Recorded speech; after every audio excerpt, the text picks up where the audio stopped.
All right, welcome medical directors and nurse practitioners. We're going to dive right into how you can craft a certification of terminal illness that can stand up to even the toughest audits. Let's get started. And look, let's be really clear about what's at stake here. This isn't just about ticking boxes for compliance.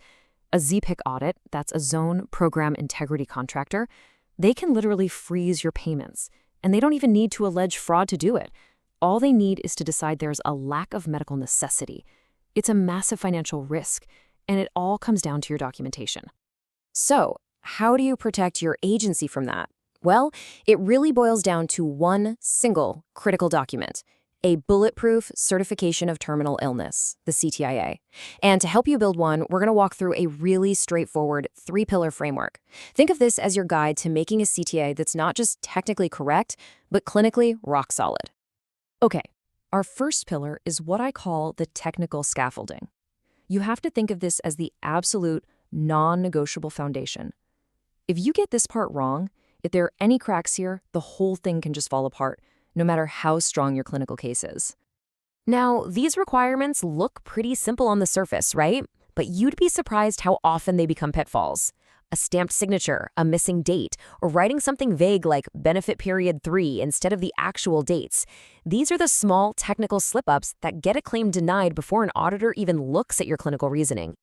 Now for our second pillar, and honestly, this is the most critical one, the narrative. This is your audit defense. If pillar 1 was about dodging the easy mistakes, this is where you proactively build your clinical argument. The physician's narrative, it's your story, and it is your single best weapon in an audit. And here's why it's so important. The narrative is where you go head-to-head with that dreaded lack of medical necessity denial. It's your signed statement, your synthesis of all the clinical evidence that proves why this particular patient is terminally ill. This isn't just paperwork, it's your expert testimony. This slide just perfectly captures the difference.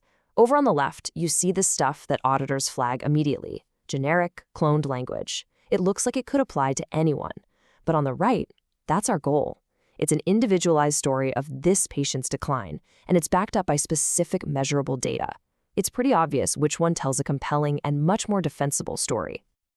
And here's a fantastic real-world example for a patient with dementia.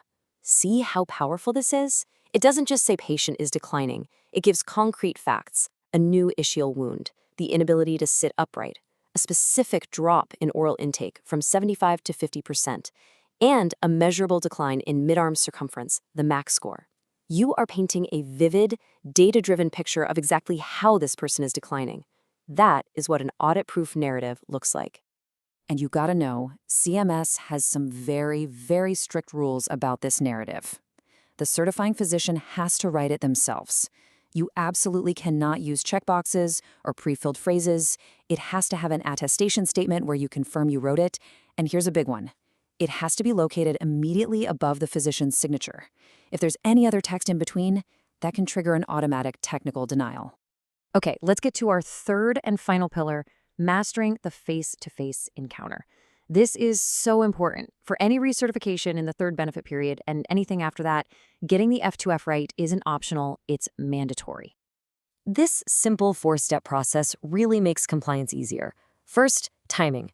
The F2F has to happen within the 30 days before the new benefit period starts. Second, who does it?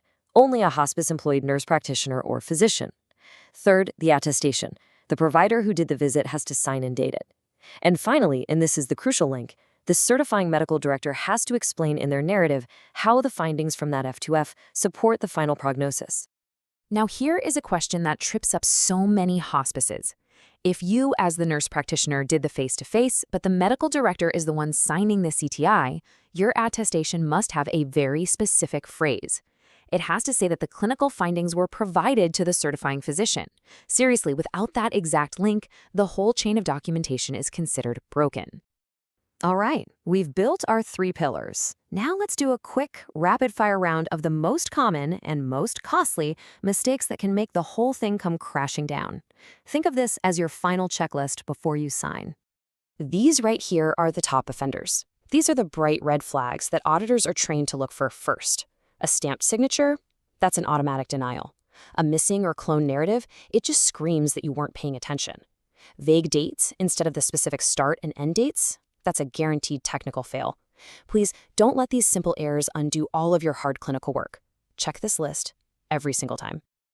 So after going through all these rules and regulations, let's just pull back for a moment and remember what this is all about.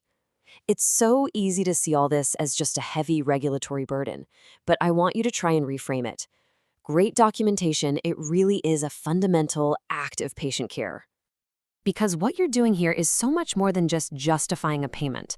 You are writing the final chapter of your patient's clinical story. You're honoring their journey with accuracy, with detail, and with dignity. The CTI is your professional summary of why they need and why they deserve the comfort and support that only hospice can provide. So the last question I want to leave you with is this. The next time you sign a certification of terminal illness, just ask yourself, does this just check a box? Or does it truly tell the whole, compelling story of the person you have the privilege to care for? Your goal is to make sure it always does.